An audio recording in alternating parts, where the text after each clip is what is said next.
So that you get athletes who just turn up. They'll turn up, they'll do the requisite amount of work, but that's it. Athletes who'll turn up to compete, they put a bit more effort in. They try to be the best amongst their group. Then there's the athletes who train to win. They train every day, every session, so that they win on match night.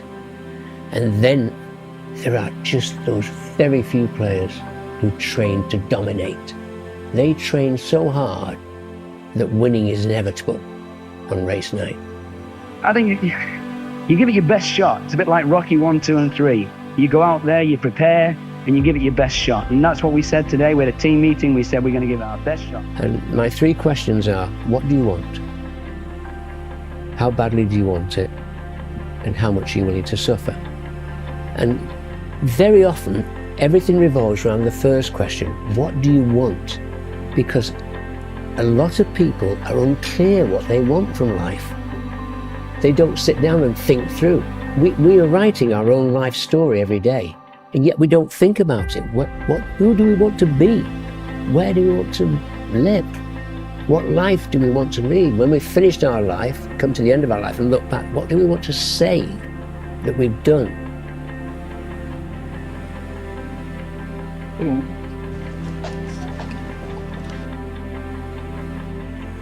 En precies, hè, wat? Met appels en boter. So, what do you want is a very powerful question. And then, if an athlete says, I want to be the best, Bill, fine. How badly do you want it? Because you've got to pay a price to be the best. The best pay a big price. You've got to work harder, you've got to commit more, you've got to take more responsibility, you've got to deal with more ups and downs. And if we can deal with that question, how much are you willing to suffer? Because I work with gold medal champions and they suffer every day. They work enormously hard. They sacrifice enormous things in order to get that success.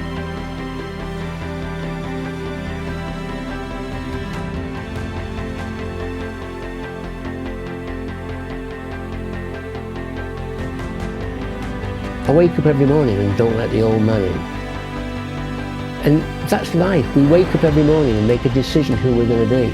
I've got Parkinson's disease, so getting up in the morning is not so easy for me. Getting dressed is not so easy. I have to make a decision. Am I going to be a fighter today, or am I going to be a victim? There's a great phrase, genetics deals the cards, environment plays the hand. So genetics and your background does influence your disposition to success in various activities. Another great thing I wrote once was, there's 1,000 excuses, but not a single reason. When you step into the challenge zone, the number of excuses for getting out, back into your comfort zone from there, multiplies. I'm too tired, it's too difficult, I'm having a bad day, nobody likes me. And so I would teach them to face up to those excuses and refuse to be a victim, and teach them a fighter mentality about all those things may be there, but I'm still going to do it. I'm going to deal with it.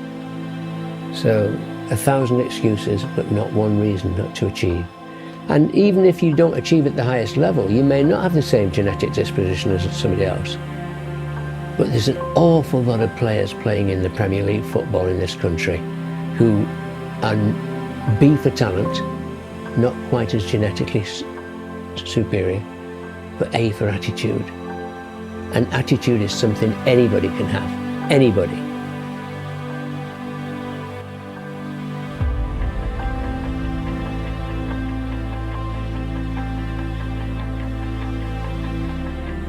You're in control. You're in control of your mind. It's your mind. So you decide what you think. You can decide to improve your attitude any day. Race day is fun because there's a crowd, there's cameras, there's your family, your friends. And it's nice to do that. What they don't see, the people in the arena don't see, is you on your own at 6 o'clock in the morning, working out, sweating, struggling. And that's what makes champions, the ability to motivate themselves to do the work on their own that leads to success in the arena.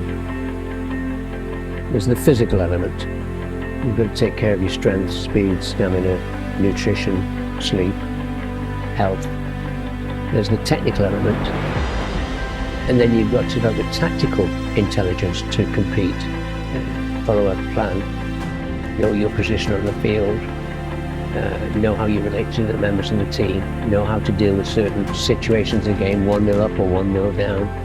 And then there's the mental element. That's building the confidence and belief that you are a champion, that you can do this. It's that change from being in the dressing room, comfort zone, to being in the tunnel before a big game, breathing in, to going on the field and believing and having the confidence to do what you do well. If I teach the athlete how to avoid victim mentality, how to slip into fighter mentality, how to transfer to fighter mentality, they're going to have that in life. So there's a very big crossover between situations in sport and situations in life. I mean, in a sense, we're all high performers. We all step up every day to earn a living, to maintain relationships, to take the responsibility of owning property, to raise children. We're all high performers. So the lessons that my high performers in sport carry across into life. It's quite difficult actually, because I deal with intangibles. They're non-measurable. So it's very hard for me to say, I really helped that kid. But I get an instinctive feeling that maybe I did help. So I think it's hard for me to say out loud publicly that I really influenced that athlete's career, because they're intangibles: belief, confidence, issues like raising your bottom line. But I think I instinctively know I did offer some help. The goal is to make better athletes and better people. And I think that's the whole goal. We're there to make better athletes, the 1 or 2% we talked about, and better people that are more able to write their own story in a better, more positive, productive way. At any stage that you could win it? I think you give it your best shot. It's a bit like Rocky 1, 2 and 3. You go out there, you prepare, and you give it your best shot. And that's what we said today. We had a team meeting. We said we're going to give it our best shot. I think it's going to be a good final. I think I hope it'll going to be a fitting end to a great tournament.